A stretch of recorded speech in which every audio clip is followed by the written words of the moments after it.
Hallo allerseits, ich bin Peter Pernsteiner und zeige diesmal in meinem Video viele Detailaufnahmen über eine tolle modern gestaltete H0 Modellbahnanlage, die vielleicht auch einigen Zuschauern bei der Gestaltung einer eigenen Eisenbahnwelt interessante Anregungen geben könnten. Egon Steinkohl hat diese Modellbahnlandschaft im Maßstab 1:87 auf Basis von Märklin-K-Gleisen in einem ehemaligen Kinderzimmer mit 13 Quadratmetern realisiert. Den Gleisplan dieser Anlage samt 2 Schattenbahnhöfen erklärte ich bereits in meinem ersten Update-Video, dessen Link bei Videobetrachtung am PC hier nochmals eingeblendet wird. In Update 2 zeigte ich, wie ein automatisierter Fahrbetrieb mit Hilfe der Ablaufsteuerung der Digitalzentrale Central Station 3 prinzipiell organisiert wird. Und in Update 3 war ein umfassender Betrieb mit mehr als 20 Zugfahrten nebst Rangiervorgängen auf dieser Anlage zu sehen. Zunächst zeige ich jetzt ein paar Stadt- und Straßenimpressionen. Danach ist als Detailansicht zu sehen, wie Egon Steinkohl das Außenfenster seines Zimmers versteckt hat. Dann folgt ein Blick auf das zuletzt auf der Anlage neu entstandene Containerterminal von Faller. Anschließend zeige ich, wie man sich im Landschaftsbau behelfen kann, ohne sich den Kopf verrenken zu müssen. Außerdem zeige ich, wie die Oberleitungsfangbügel konstruiert sind, weil ja in den Schattenbahnhofsbereichen aus mehreren sinnvollen Gründen keine Oberleitung existiert. Schließlich mache ich noch einen Rundgang durch die Kleinstadt auf der linken Anlagenseite mit dem Durchgangsbahnhof. Und zu guter Letzt kommen noch ein paar Nachtimpressionen von der Anlage.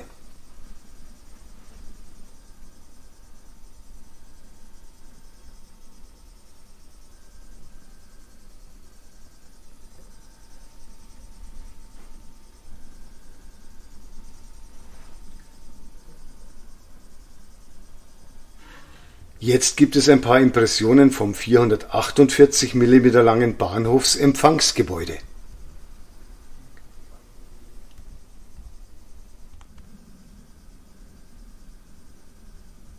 Das ist übrigens ein Faller-Bausatz mit mehr als 350 Einzelteilen. Montiert wurde er auf eine Holzplatte, damit er dieselbe Höhe hat wie die Bahnsteige.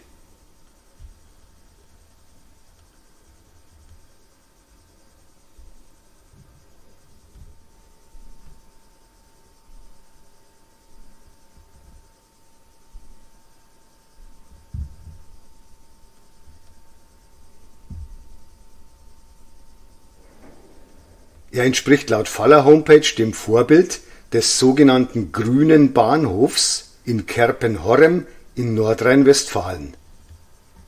Wer Lust hat, kann sich als nächstes das Geschehen an den 188 bzw. 228 cm langen Bahnsteigen ansehen. Ansonsten bitte einfach in der Zeitleiste des Videos zum nächsten Abschnitt wechseln. Einige der Bahnsteige basieren auf Fallerbausätzen. Der größte Teil wurde aber aus Kostengründen aus Holz gebaut und mit entsprechend bedruckten Folien beklebt.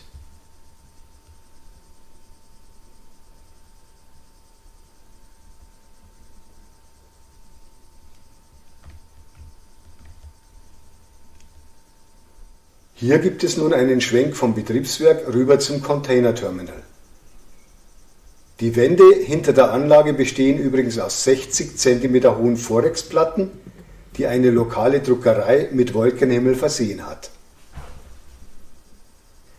Bevor ich gleich das Containerterminal aus der Nähe zeige, nochmal kurz ein Sprung zurück zum Kinderzimmerfenster, von dem man momentan lediglich den Gurt für den Verdunkelungsrollladen sieht. Auch vor diesem Fenster befindet sich eine Vorexplatte, die Egon Steinkohl aber erst später hat drucken lassen.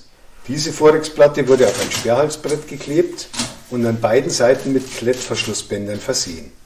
Auf diese Weise lässt sich die Platte sehr einfach abnehmen, wenn man ans Fenster möchte.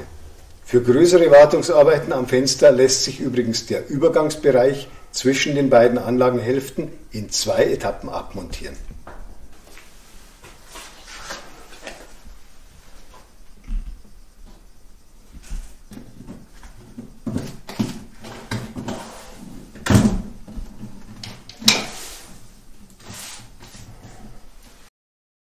Jetzt kommt das Containerterminal an die Reihe. Hier nochmal kurz ein Blick auf diesen Bereich aus meinem Video vom Herbst 2019. Schon beim Bau der Anlage sollte im Güterzugbereich ein halbwegs unterbringbares modernes Containerterminal entstehen. Damals war aber noch kein passendes lieferbar.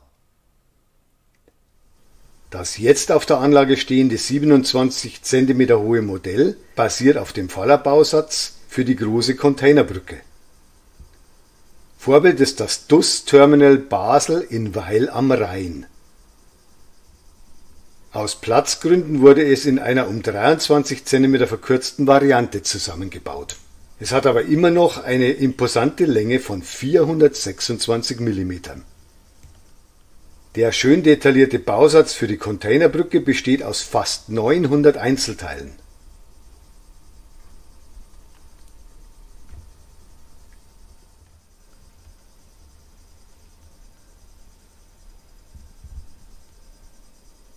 Für dieses Modell gibt es prinzipiell auch ein digital ansteuerbares Antriebsset zur Motorisierung der Brücke und des Seilantriebs.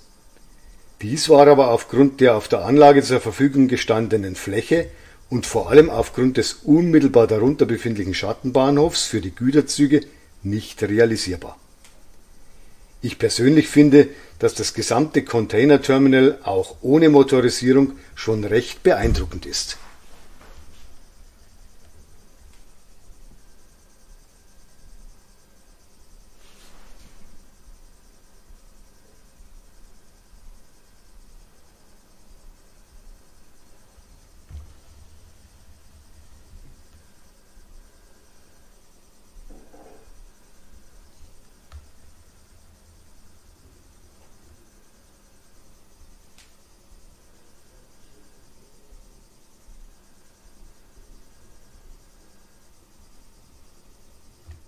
Als nächstes gibt es einen kleinen Tipp zur Vereinfachung des Anlagenbaus.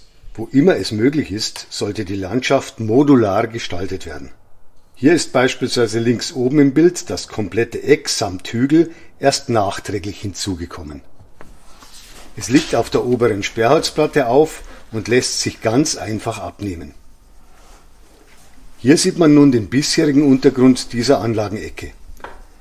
Und das Landschaftsmodul kann bei Bedarf ganz bequem ohne Verrenkungen im Hobbykeller weitergestaltet werden. Jetzt zeige ich gleich unter diesem Eckmodul, wie das Problem mit den Stromabnehmern der E-Loks auf dem Weg in den Schattenbahnhof gelöst ist. Dazu nehme ich noch schnell dieses kleine Mauermodul ab. Hier sieht man zunächst, dass der Stromabnehmer ganz oben ist, weil in Schattenbahnhöfen eine Oberleitung nicht sinnvoll ist und unnötig Geld kostet. Ein entsprechend gebogener 2 mm dicker Schweißdraht sorgt dafür, dass der Stromabnehmer langsam auf das Oberleitungsniveau abgesenkt wird. Nun wieder Retour.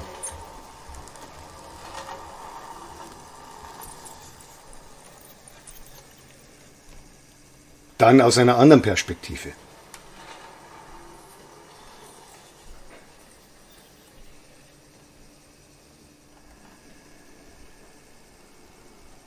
Hier sehen wir als zweites Beispiel den Fangbügel auf der Fensterseite bei der Einfahrt in den Schattenbahnhof unter dem großen Kopfbahnhof.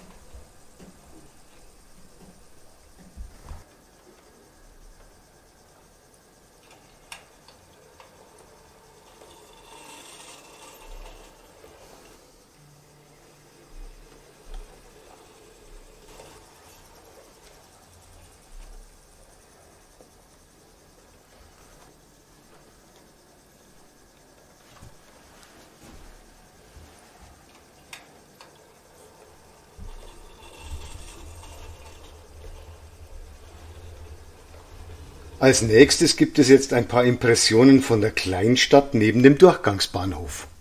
Viele dieser Gebäude sind von Faller, Kibri, Vollmer und noch.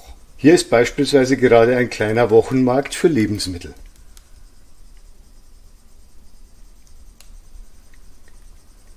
Die Autos sind überwiegend Modelle von Busch, Herpa, Schuko und Viking. Weitgehend entsprechen sie den Epochen 4 bis 6, also quasi der Jetztzeit.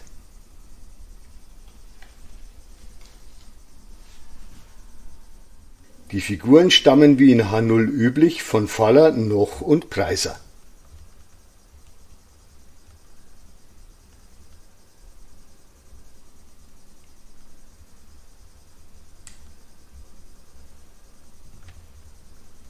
Jetzt werfen wir einen Blick aufs Bahnhofsgebäude von Kibri und auf den 180 cm langen Bahnsteig des Durchgangsbahnhofs. Er ist ebenfalls mit vielen Figuren belebt.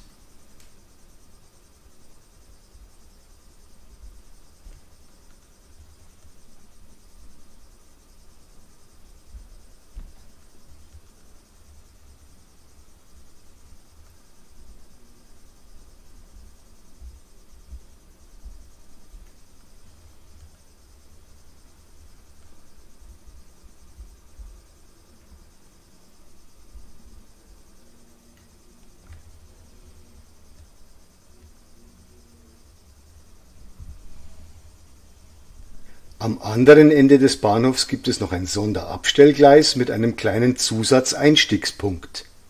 Dort steht gerade der legendäre Triebwagen der Baureihe 491 im Betriebszustand der frühen 1990er Jahre für einen Ausflug bereit. Meine Damen und Herren, die Bahndirektion München begrüßt Sie zu unserer Fahrt mit dem gläsernen Zug und wünscht Ihnen einen erlebnisreichen Tag. Passend zu dieser Blasmusik wurde auf der Anlage auch gleich sehr liebevoll ein Brauereigespann und eine Musikkapelle in Trachtenkleidung in Szene gesetzt.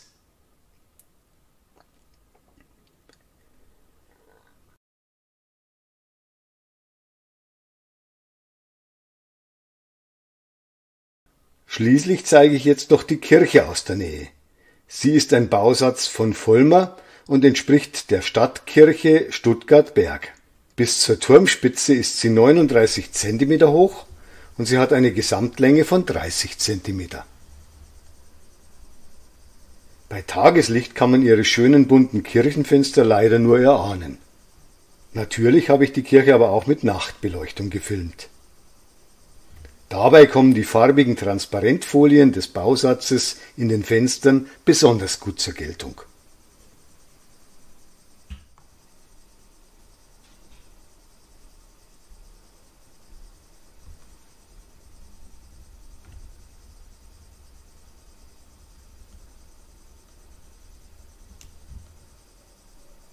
Und weil es jetzt gerade so schön dunkel ist, gibt es abschließend noch ein paar Anlagenimpressionen bei Nacht.